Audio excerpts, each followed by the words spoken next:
नमस्कार साथियों, मैं मोहन वर्मा मेरे YouTube चैनल मोहन बायोलॉजी पर आप सभी का स्वागत करता हूं। आज हम पाचन तंत्र से रिलेटेड सेकंड पार्ट पढ़ने जा रहे हैं। फर्स्ट पार्ट में अपनों ने लार्व तक पढ़ा था, आज हम लार्व का संगठन पढ़ने जा रहे हैं। तो इसमें देखना कि लार्व में 99% जल पाया जाता है।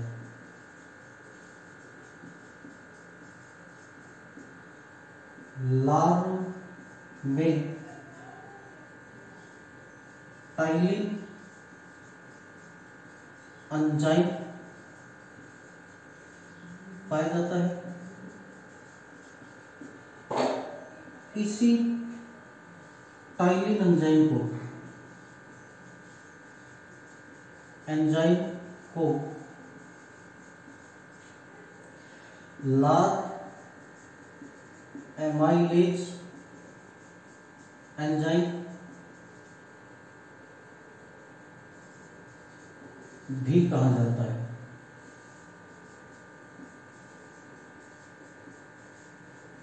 कई किताबों में आपको लिखा हुआ मिलेगा कि टाइलिन की जगह आपको अगर लिखा हुआ मिल जाए कि लार्व एमाइलेज एंजाइम किसे कहा जाता है, तो फिर टाइलिन एंजाइम में क्या चीज़ है? लार्व एमाइलेज एंजाइम है। इसी टाइलिन एंजाइम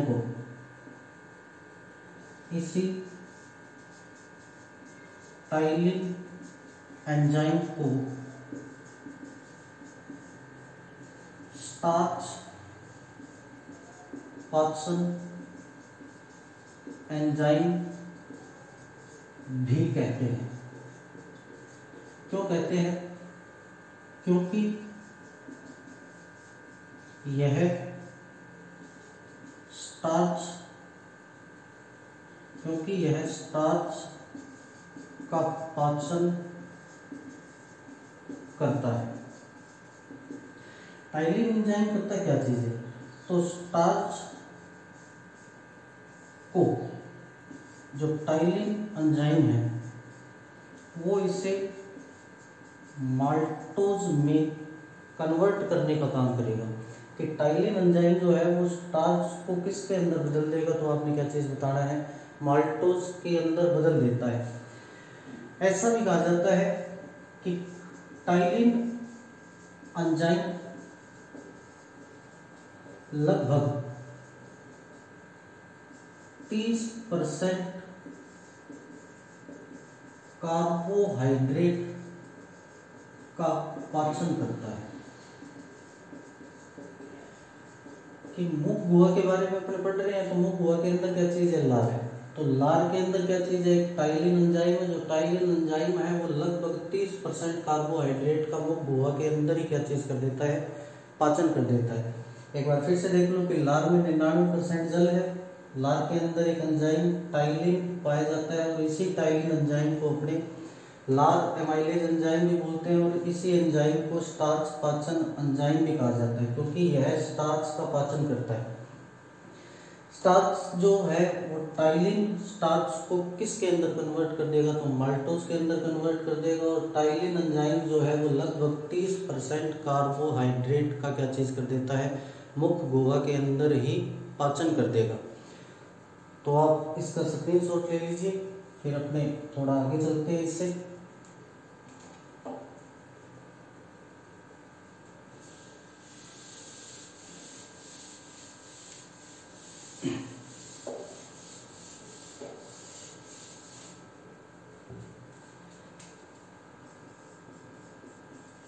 लार्व में लाइसोजाइम, थायोसाइनेट तथा लैक्टोफेरिन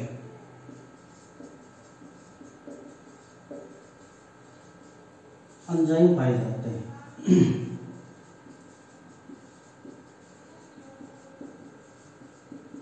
जो मुख गुहा में आए भोजन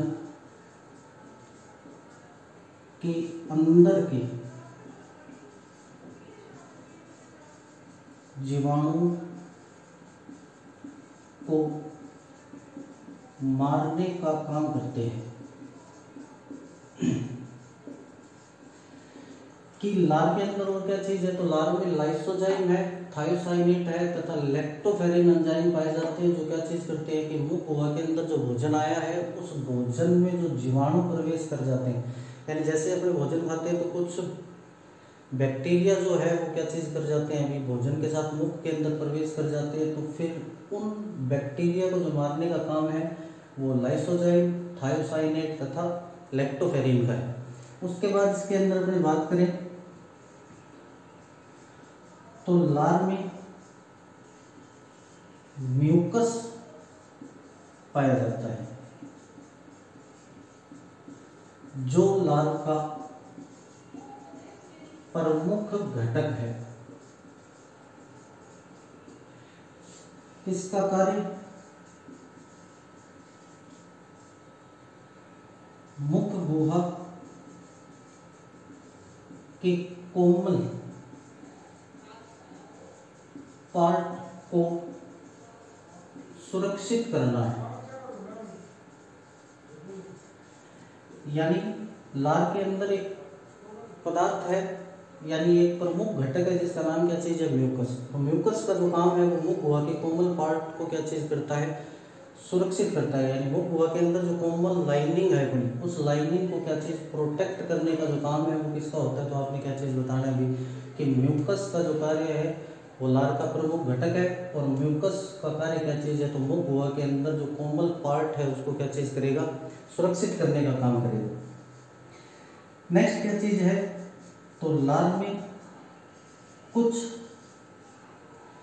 इलेक्ट्रोलाइट पाए जाते हैं।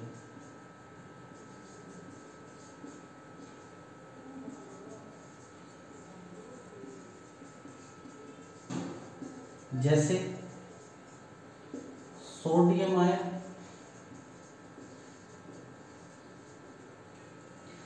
कैल्शियम आयन,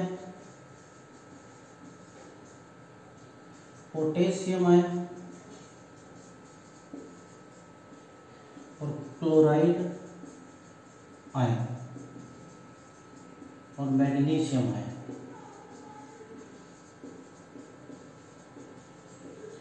कि लार के अंदर कुछ इलेक्ट्रोलाइट भी पाए जाते हैं, जिसे अपने क्या चीज बोलते हैं कि अगर आपसे क्वेश्चन कर दे कि लार के अंदर पाए जाने वाला निम्नलिखित में से इलेक्ट्रोलाइट कौन सा है, यानी इलेक्ट्रोलाइट को अपने हिंदी में बोले तो विद्युत अपघट्य है ये। जैसे सोडियम आयन है, कैल्शियम आयन है, पोटेशियम आयन है, क्लोराइड आयन है और मैग्नीशियम आयन है। ये सारे के सारे जो इलेक्ट्रोलाइट है वो अपने को कहाँ मिलेंगे, तो फिर ये अपने को मिलते हैं लार के अंदर, क्योंकि लार का अपनी क्या चीज पढ़ रहे हैं, संगठन पढ़ रहे हैं। एक बार फिर से देखना कि लार में लाइसोजाइम, थायोसाइनेट तथा लैक्टोफेरिन एंजाइम पाए जाते हैं, जो मुख गुहा में भोजन जो प्रवेश करता है तो उस भोजन के साथ कुछ सूक्ष्म जीव भी आ जाते हैं। उन सूक्ष्म जीवों को मारने का जो काम है वो इन सब एंजाइम का है। उसके बाद लार के अंदर म्यूकस पाया जाता है और लार का ये प्रमुख घटक है और इसका जो काम है वो क्या चीज़ है, तो मुख गुहा के कोमल पार्ट को क्या चीज़ करना है, सुरक्षित करना है। ऐसे ही लार के अंदर कुछ इलेक्ट्रोलाइट पाए जाते हैं, जैसे sodium ion, calcium ion, potassium ion, chloride ion और क्या चीज़ है, मैग्नीशियम आयन। अब अपने थोड़ा सा आगे चलेंगे तो उससे पहले आप इसका स्क्रीनशॉट ले लीजिए।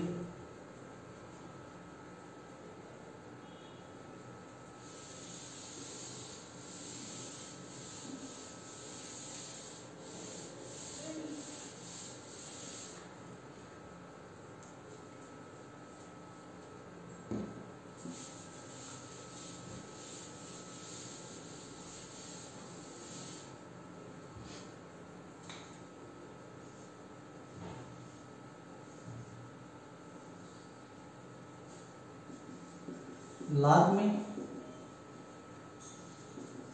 पाई जाने वाली एंटीबॉडी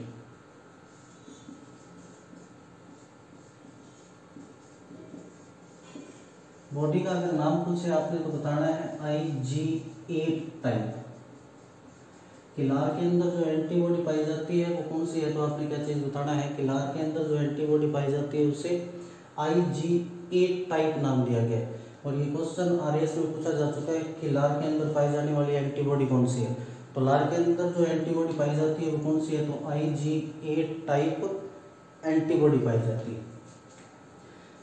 नेक्स्ट क्या चीज है, तो फिर लार के कार्य है। लार के कार्य क्या होते हैं, तो भोजन को निगलने में मदद करना, भोजन को स्नेहक बनाना, यानी लार जो है वो लुब्रिकेंट यानी स्नेहक का भी काम करेगी। चिपचिपा, जैसे ही अपने भोजन में डालते हैं तो भोजन कैसा हो जाता है, चिपचिपा हो जाता है, उसी को अपने क्या चीज बोलते हैं, स्नेहक कहा जाता है। उसके बाद क्या चीज है, तो लार को निगलने में मदद जो करती है वो कौन करती है, तो फिर लार सॉरी भोजन को निगलने में जो मदद करती है वो कौन करेगी, तो ये लार के कार्य है। उसके बाद जो नेक्स्ट है वो अपने को पढ़ना है दांत के बारे में। अब दांत, सबसे पहली बात कि दांत की उत्पत्ति किससे होती है। आपको पता है कि शरीर के हर एक अंग की उत्पत्ति जो है वो भ्रूण की 3 परतों से होती है। कौन कौन सी, तो एक्टोडर्म है, मेसोडर्म है और एंडोडर्म है। तो जो दांत की उत्पत्ति होती है, तो दांत की जो उत्पत्ति है वो भ्रूण की एक्टोडर्म तथा मेसोडर्म परत से हुई है। एक्टोडर्म और मेसोडर्म परत से हुई है। एक्टोडर्म और मेसोडर्म परत से हुई है। इसे संयुक्त रूप से एक्टो मेसोडर्मल कहा जाता है। मेरे कहने का मतलब है कि आपसे पूछ ले कि दांत की उत्पत्ति किससे हुई है, अगर एक्टोडर्म और मेसोडर्म ऑप्शन के अंदर नहीं है तो आपको क्या लिखा हुआ मिल जाएगा, तो एक्टोमेसोडर्मल कहा जाता है। यानी इन दोनों के संयुक्त रूप को क्या कहा जाएगा, तो एक्टोमेसोडर्मल कहा जाता है। यानी दांत की जो उत्पत्ति है वो भ्रूण की एक्टोडर्म तथा मेसोडर्म परत से हुई है और इसे संयुक्त रूप से अपने एक्टोमेसोडर्मल कहा जाता है। अब इस बात को याद रखना कि इन दोनों के संयुक्त रूप को ही क्या कहा जाता है, तो आपने क्या चीज बताना है, एक्टोमेसोडर्मल कहा जाता है। नेक्स्ट जो इसके अंदर है, आप एक बार स्क्रीनशॉट ले लें।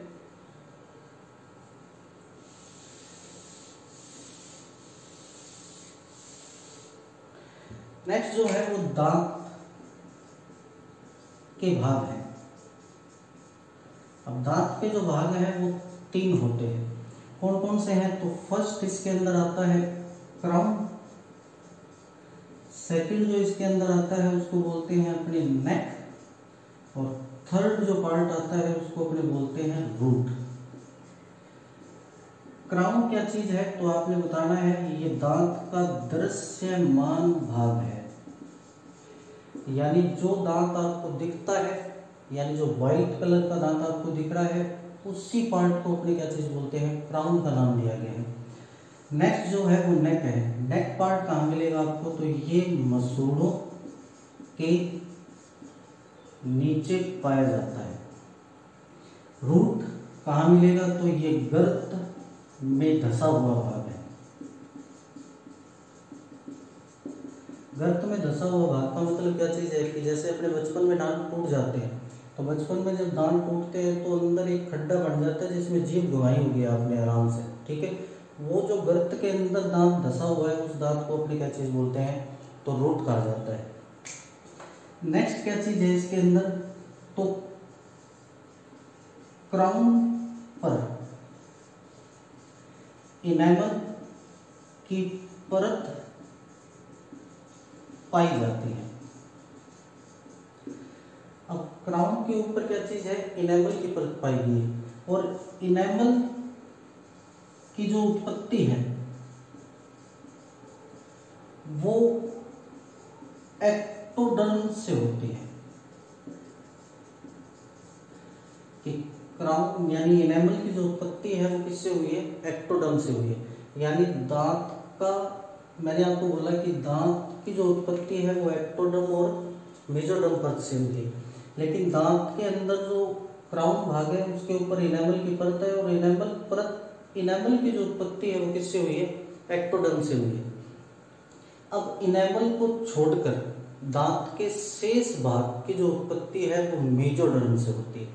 यानी इनेमल को छोड़कर दांत के शेष भाग की जो उत्पत्ति है वो किससे हुई है? तो आपने क्या बताना है कि मेसोडर्म से होती है। यानी ये मैं लिख देता हूं कि इनेमल को छोड़कर शेष दांत की उत्पत्ति मेसोडर्म परत से होती है। यानी इनेमल को छोड़कर शेष दांत की जो उत्पत्ति है वो किससे हुई है? तो आपने क्या चीज बताना है? मेसोडर्म परत से हुई है। लेकिन इनेमल की जो उत्पत्ति है वो कौन सी घूर्णीय परत से होती है? तो आपने क्या बताना है? एक्टोडर्म से हुई है। तो एक बार फिर से देख लो कि दांत के कितने भाग हैं? 3। एक क्राउन है, दूसरा नेक है और तीसरा रूट है। क्राउन दृश्यमान भाग है, नेक मसूड़ों के नीचे, और रूट जो मिलेगा वो कहाँ पे मिलेगा? तो गर्त में धसा हुआ भाग है। उसके बाद क्राउन के ऊपर इनेमल की परत पाई जाती है, और इनेमल की जो उत्पत्ति है वो एक्टोडर्म से हुई है। और उसके बाद इनेमल को छोड़कर शेष दांत की जो उत्पत्ति है वो किससे होती है? तो आपने क्या बताना है? मेसोडर्म परत से होती है। यानी भ्रूण की मेसोडर्म परत से इनेमल को छोड़कर बाकी शेष दांत की उत्पत्ति जो है वो मेसोडर्म लेयर से हुई है।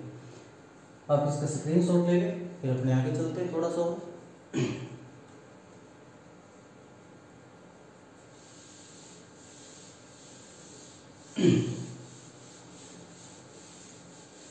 आपको वीडियो पसंद आए तो इसे लाइक, शेयर और मेरे चैनल मोहन बायोलॉजी को सब्सक्राइब करें। आपको कंटिन्यू डेली एक क्लास मिलेगी बायोलॉजी की, और फिर उसके बाद में फिजिक्स की। नेक्स्ट क्या चीज है इसके अंदर? तो फिर इनेमल मानव शरीर का सबसे कठोरतम भाग है। यानी इनेमल जो है वो मानव शरीर का क्या चीज है? सबसे कठोरतम भाग है। और इनेमल के कारण दांत में सफेदी बनी रहती है। यानी आपसे पूछे कि दांतों की सफेदी किस कारण है, तो आपने उत्तर क्या देना है कि इनेमल के कारण ही दांत की क्या चीज होती है? सफेदी होती है। लेकिन जहां के पानी में फ्लोरीन की गड़बड़ी हो,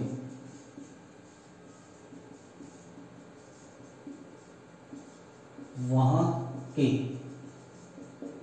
लोगों के दांत पीले पड़ जाते हैं। यानी क्या चीज है?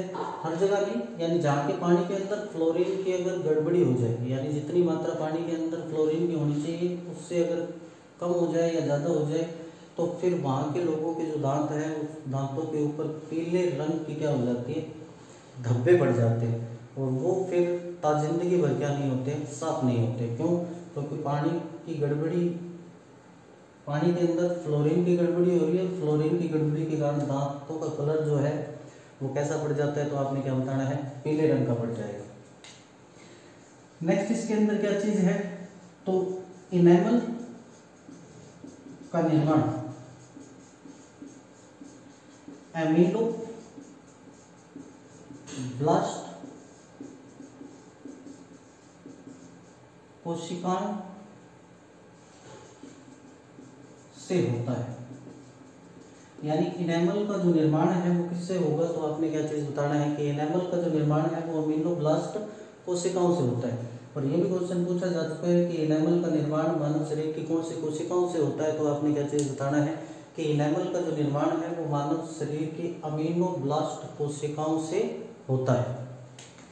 उसके बाद नेक्स्ट क्या चीज है, तो फिर इनेमल का संगठन।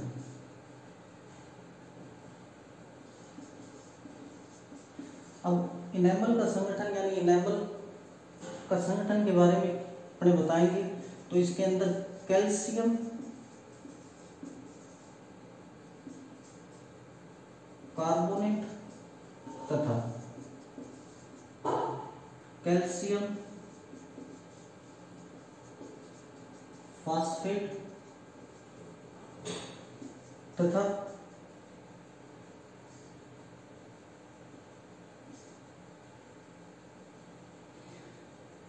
कैल्शियम कार्बोनेट और कैल्शियम फास्फेट। कैल्शियम कार्बोनेट और कैल्शियम फास्फेट की जो मात्रा होती है वो 96% होती है। यानी इनेमल का संगठन जो है उसके अंदर क्या चीज़ है, कैल्शियम कार्बोनेट है और क्या चीज़ है, कैल्शियम फास्फेट है, जिसके अंदर 96% तक क्या चीज़ है, तो आपने क्या चीज़ बताना है, तो फिर कैल्शियम कार्बोनेट और कैल्शियम फास्फेट है।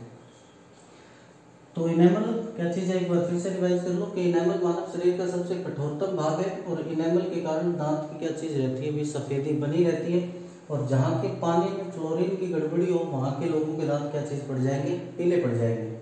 और इनेमल का जो निर्माण है वो कौन करता है, तो आपने क्या चीज़ बताना है कि अमीलोब्लास्ट कोशिकाएं हैं जो इनेमल का स्त्राव करती है। यानी निर्माण कहाँ से हुआ है, तो फिर अमीलोब्लास्ट कोशिकाओं से हुआ है। और इनेमल का जो संगठन है वो कैल्शियम कार्बोनेट तथा कैल्शियम फास्फेट, जो लगभग क्या चीज़ है, तो आपने क्या बताना है, 96% है। एक बार आप इसका स्क्रीनशॉट ले लें, फिर अपने आगे चलते हैं।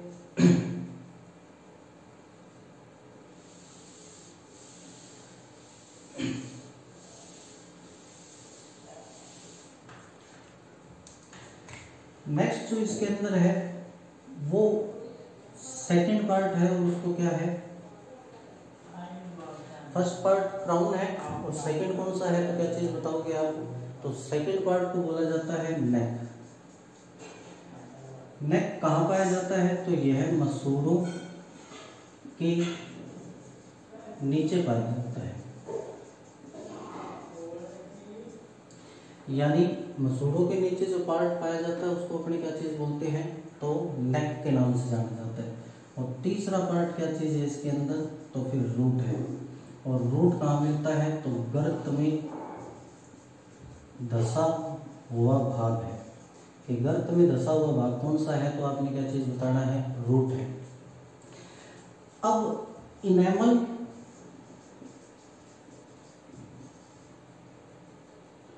यानी क्राउन कठोर इनेमल के कारण होता है और दांत का शेष भाग कठोर सीमेंट नामक पदार्थ से होता है। कि क्या चीज है कि क्राउन भाग जो है दांत का वो कठोर किसके कारण हुआ है, तो इनेमल के कारण हुआ है। और जो दांत का जो शेष भाग है वो पूछ ले कि वो कठोर किस कारण होता है, तो आपने क्या चीज बताना है कि वो कठोर भाग जो हुआ है वो किसके कारण हुआ है, सीमेंट के कारण हुआ है। तो एक बार फिर देख ले कि नेक कहाँ है, तो मसूड़ों के नीचे पाया जाता है। और सेकंड जो है वो थर्ड पार्ट दांत का कौन सा है, तो रूट है। और रूट कहाँ पाया जाता है, तो गर्त में धसा हुआ भाग अपने क्या बोलते हैं, रूट है। ये नोट लगा के बात याद रखनी है आपको कि क्राउन कठोर इनेमल के कारण होता है और दांत का जो शेष भाग है वो कठोर किसके कारण होता है, तो सीमेंट नामक पदार्थ के कारण क्या चीज हो जाता है, कठोर हो जाता है। अब इसका स्क्रीनशॉट ले लें, अपने थोड़ा आगे चलते हैं। और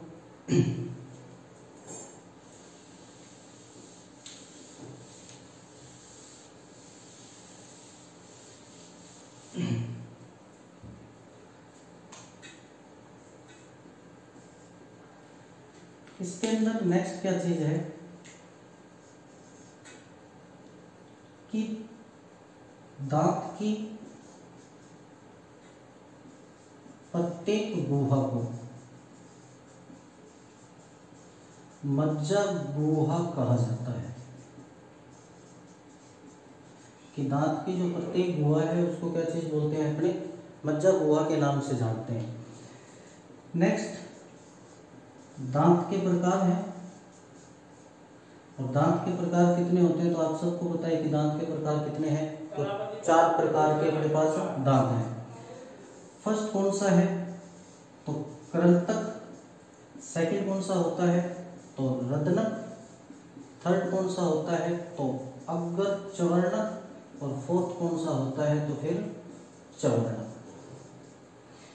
अब कृंतक क्या काम करता है, तो ये भोजन को काटने का काम करता है।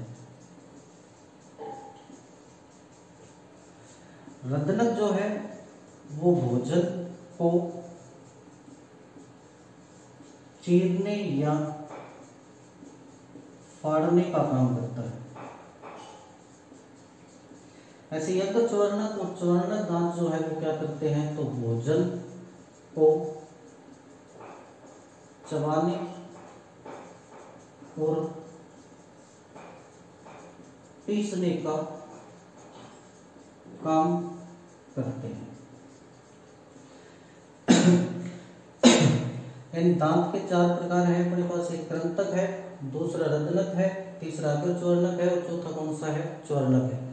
इसके अंदर कृंतक दांत जो है वो भोजन को काटने का काम करेगा, रदनक दांत जो है वो भोजन को चीरने और फाड़ने का काम करता है, अग्र चवर्णक और चवर्णक दांत जो है वो भोजन को चबाने और क्या करेगा, पीसने का काम करेगा।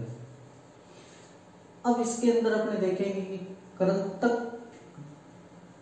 कितने होते हैं, रदनक कितने होते हैं, अग्र चवर्णक कितने होते हैं, और चवर्णक दांत मनुष्य के अंदर कितने पाए जाते हैं। कृंतक दांत ये हाथी का रूपांतरण है, कि कृंतक दांत जो होते हैं वो किसके रूपांतरण होते हैं, तो आपने क्या चीज बताना है कि कृंतक दांत हाथी का रूपांतरण होगा।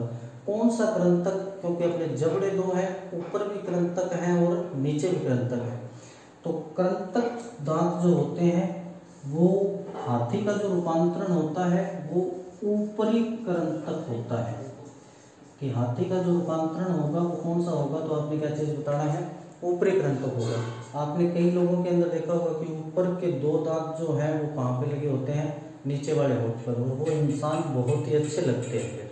आपको भी अच्छे लगते हैं, मेरे को तो बहुत ज़्यादा अच्छे लगते हैं। तो ये पार्ट अपने यहीं ख़त्म करते हैं, नेक्स्ट पार्ट अपने कल देखेंगे। अगर आपको वीडियो पसंद आए तो मेरे यूट्यूब चैनल मोहन बायोलॉजी को सब्सक्राइब करें, लाइक करें और शेयर करें। बाकी पार्ट जो 3rd है वो अपने कल देखते हैं। धन्यवाद, राम राम।